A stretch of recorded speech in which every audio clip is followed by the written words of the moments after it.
voyez? Alors, c'est vrai, aujourd'hui, on parle de la politique éducative, mais pourtant, on assiste à une politisation du système. C'est la politicaillerie. Ouais. Maintenant, Donc, et ce qui pose un problème grave dans le système. Automatiquement, qu'on a la politisation, la politicaillerie, eh bien, ça tue le système. Et la politique éducative n'a pas sa place.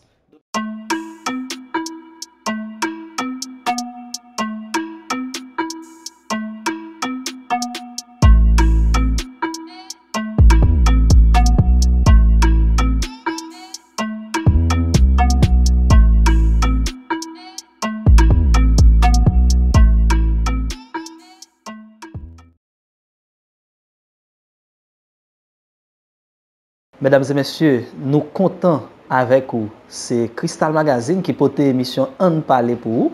Je dis, nous avons un grand plaisir pour nous recevoir Monsieur Lekendi Marcellus. Lui-même, c'est éducateur. Lui-même, c'est professeur à l'université. Avec lui, je dis, nous pourrons avoir un débat assez intéressant sur qui genre éducation capable de contribuer à créer une nouvelle dynamique sociale, politique, économique en Haïti. Merci parce que vous êtes avec nous ou sur Crystal Magazine ou vous suivez l'émission En Parler.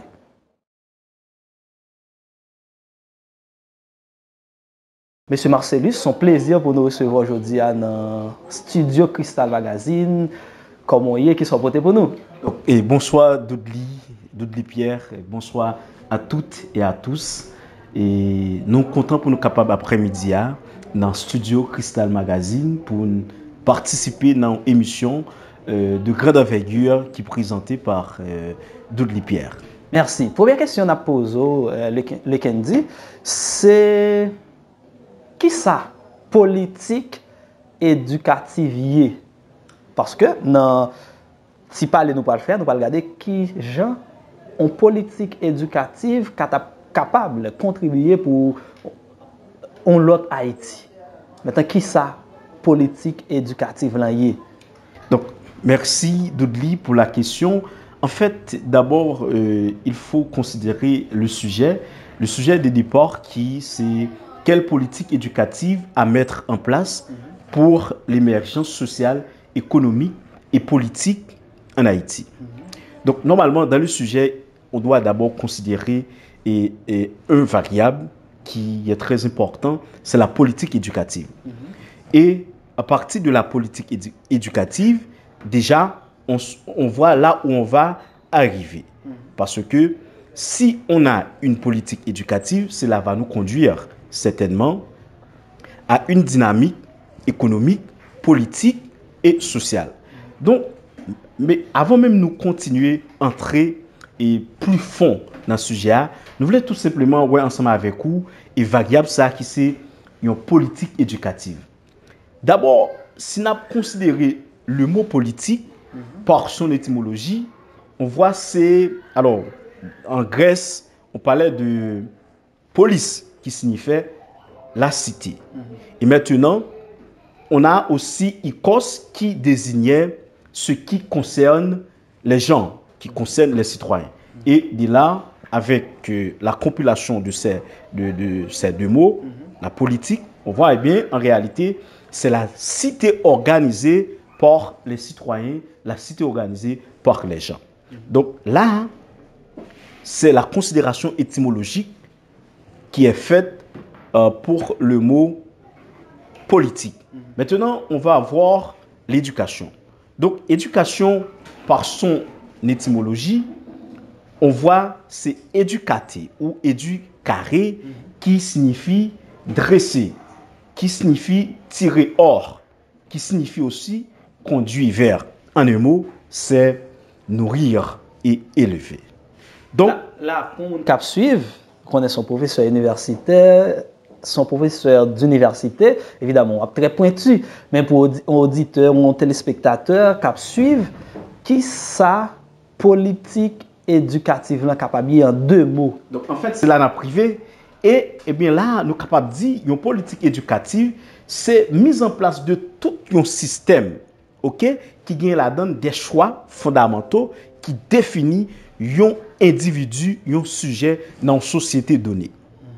Par exemple, la France peut avoir une politique éducative pour la société française. Et cette politique va prendre en compte la réalité française et à partir de cette réalité, on va essayer de construire un être français qui sera en mesure de résoudre les problèmes français. Donc, nous sommes capables de dire politique éducative, son vision, l'État de l'éducation pour créer des citoyens par rapport à la vision, c'est là. Tout à fait. Donc, politique éducative, par exemple, si nous avons considéré la société haïtienne, une politique éducative dans la société haïtienne serait que une vision de monde qui sera à la hauteur du problème haïtien. Donc, c'est construire un monde qui pourra être capable de résoudre les maux de ce pays. C'est-à-dire comment est le pays, comment est les citoyens. Ça, c'est tout ça a un rapport avec l'éducation, avec une politique éducative. Autre chose, comment est aujourd'hui l'éducation en Haïti? Bon, en fait, ça, c'est une question extrêmement pertinente et sensible. Eh bien, aujourd'hui, vous et moi, nous savons pertinemment que l'éducation en Haïti se trouve dans un état très critique. Très critique parce que nous avons de très grands problèmes. Il y a ce problème budgétaire, il y a ce problème de cadre, parce que majoritairement, les gens qui travaillent dans le système éducatif, bien entendu, ne sont pas toujours des gens qui sont à la hauteur de leurs tâches. Et automatiquement, ça aura des impacts sur le système. Prenons par exemple des gens qui n'ont pas même effectué des études universitaires, mais qui jouent le rôle de professeur. Mais c'est grave. Si on n'a pas été à l'université, comment est-ce qu'on peut en fait former, éduquer des générations à venir? C'est grave. Et en plus de cela, il y a quelque chose de très grave qui nous est arrivé dans le système, c'est la politisation du système éducatif en Haïti. Vous voyez? Alors, c'est vrai, aujourd'hui, on parle de la politique éducative, mais pourtant, on assiste à une politisation du système. C'est la politicaillerie. Ouais. Maintenant, donc, et ce qui pose un problème grave dans le système. Automatiquement, qu'on a la politisation, la politicaillerie, eh bien, ça tue le système. Et la politique éducative n'a pas sa place. Donc, en Haïti, éducation, nous sommes capables de dire, li pas au bon niveau, nous sommes capables de dire qu'il y a un pile problème, nous sommes capables de dire éducation, li pas ça, l'état doué. Ça pose un problème, évidemment. Nous sommes capables de regarder qui rôle éducation capable de jouer dans le développement politique en pays, qui rôle éducation capable de jouer dans le développement socio-économique en pays. Merci Dudley pour la question. C'est encore des questions très pertinentes.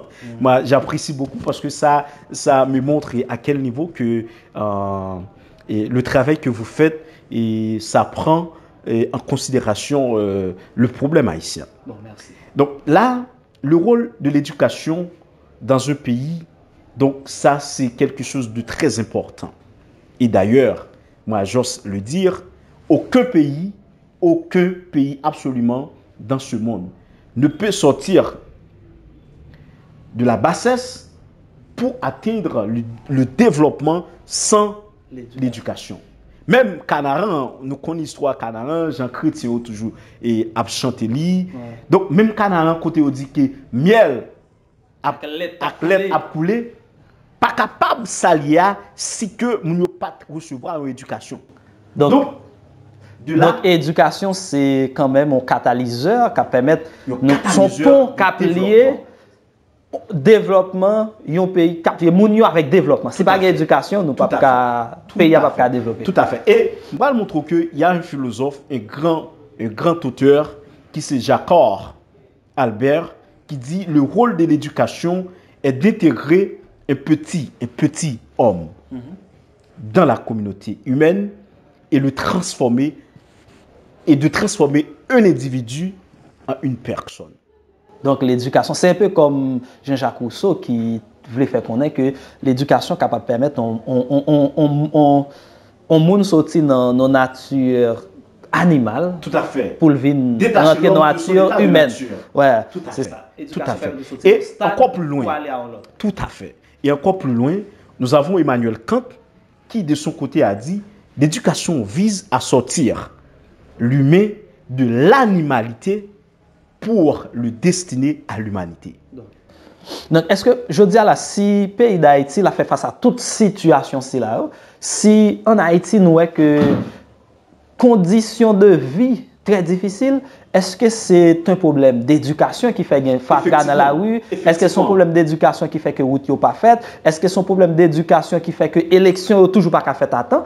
Est-ce que là, c'est vraiment l'éducation qu'il faut changer ou bien le système éducatif qu'il faut changer pour avoir une nouvelle Haïti? Les deux, effectivement. Et d'ailleurs, dans la déclaration d'Emmanuel Kant, on le voit, c'est parce que nous sommes toujours au stade de l'animalité qui nous empêche d'organiser des élections, qui nous empêche d'avoir un environnement propre. C'est parce que l'éducation en réalité n'existe pas chez nous. Mais une fois qu'on peut sortir de ce stade d'animalité pour atteindre le stade de l'humanité, à ce moment, on a des écoles quand même, avoir des écoles ne traduit pas en réalité qu'on a une éducation de qualité. Ouais. D'ailleurs, je crois que c'est Aristote qui le dit, la nature a l'horreur du vide. Donc automatiquement, qu'on n'a pas proposé à la société une éducation de qualité, automatiquement la nature fait son travail. Ouais. Donc c'est là donc une bonne éducation capable d'empêcher la prolifération des gangs, une bonne éducation capable de faire que nous pays ont l'autre gens. Maintenant, qui politique, nous sommes qui est politique éducative, qui est vision l'État gagner de éducation pour créer de nouveaux citoyens. Là, qui politique éducative l'État doit mettre en place pour que nous capables un changement à tous les niveaux en Haïti. En fait, et comme je l'avais dit auparavant, les questions sont vraiment pertinentes. Mais bien avant de répondre à cette question, je voulais un petit peu rester sur la puissance de l'éducation en considérant le Rwanda. Ouais. Bien avant, je vais revenir à la question posée. Oui. Mais regardons le Rwanda actuellement. Vous savez que le Rwanda, en 1984, je crois, ou 1994, quelque chose comme ça, évidemment, 1994. Vous voyez, le Rwanda a connu un génocide, mais à partir de ce génocide, bien, certains citoyens rwandais ont choisi de donner une nouvelle orientation au pays. Et cette orientation a été le fruit de l'éducation. Donc, on a reconnu que on ne peut pas sortir le Rwanda de sa situation sans lui proposer un plan sociétal qui, en fait, se trouve ancré dans une politique éducative.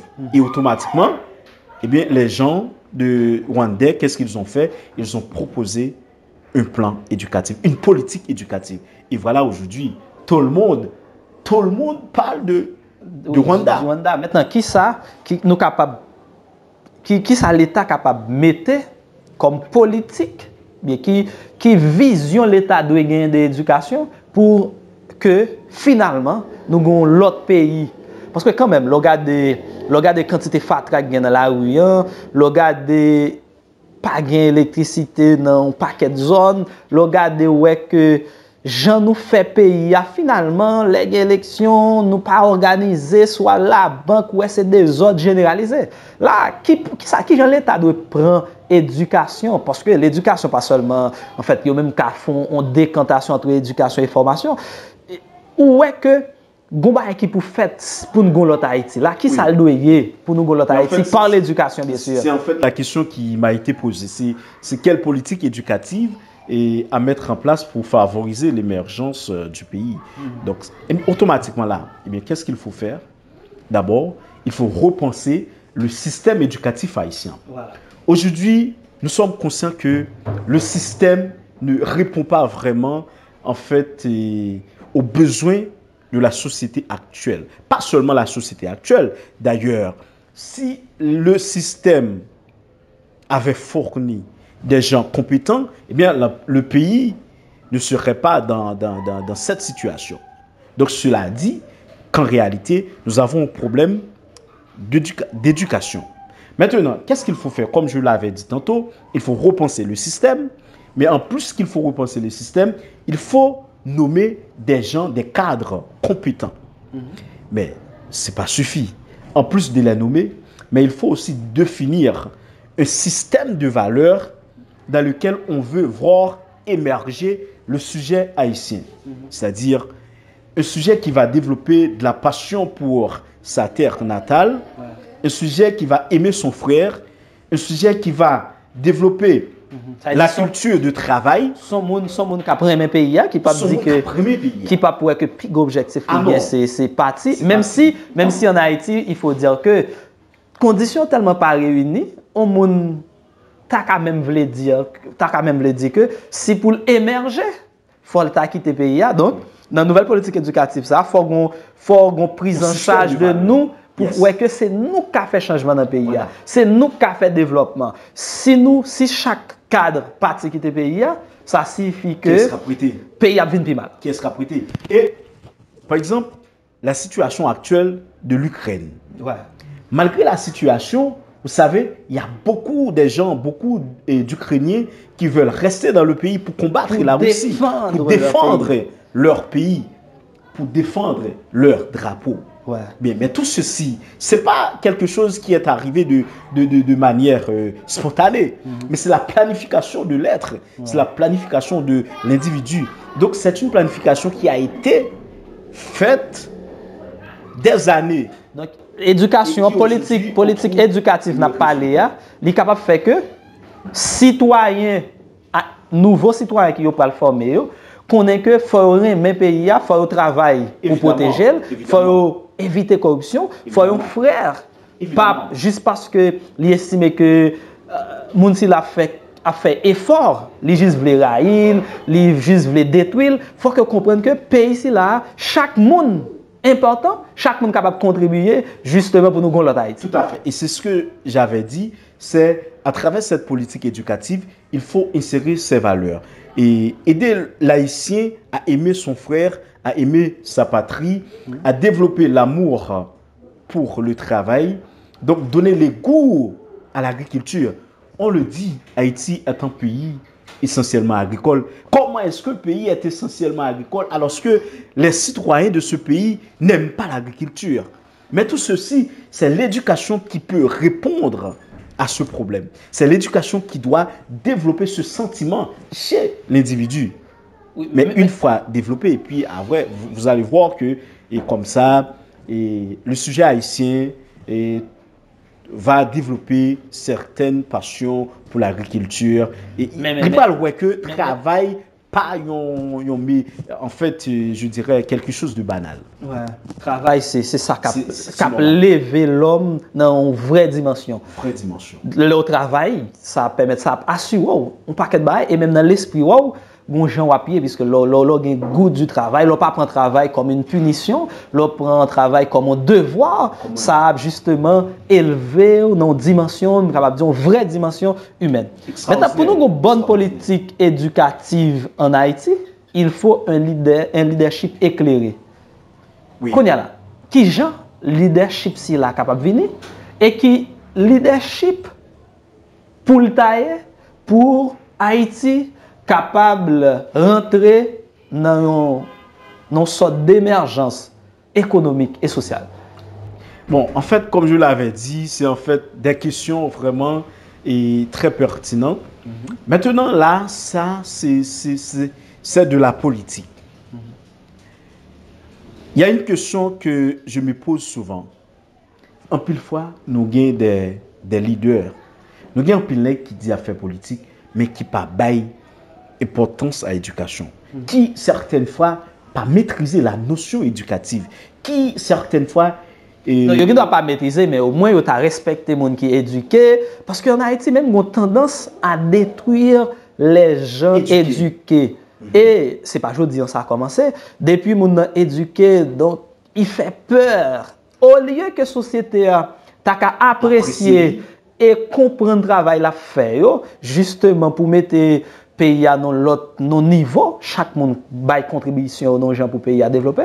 Mais quand même, il y a une tendance que les gens qui sont éduqués, c'est comme si en une élection, est-ce que c'est 2010-2011, côté qui dit bon, nous pas voter moun, n'a essayé avec un vacabon. Nous tellement essayé intellectuel, donc nous échoué et maintenant on va essayer avec, comme vous l'avez bien dit, un vacabon.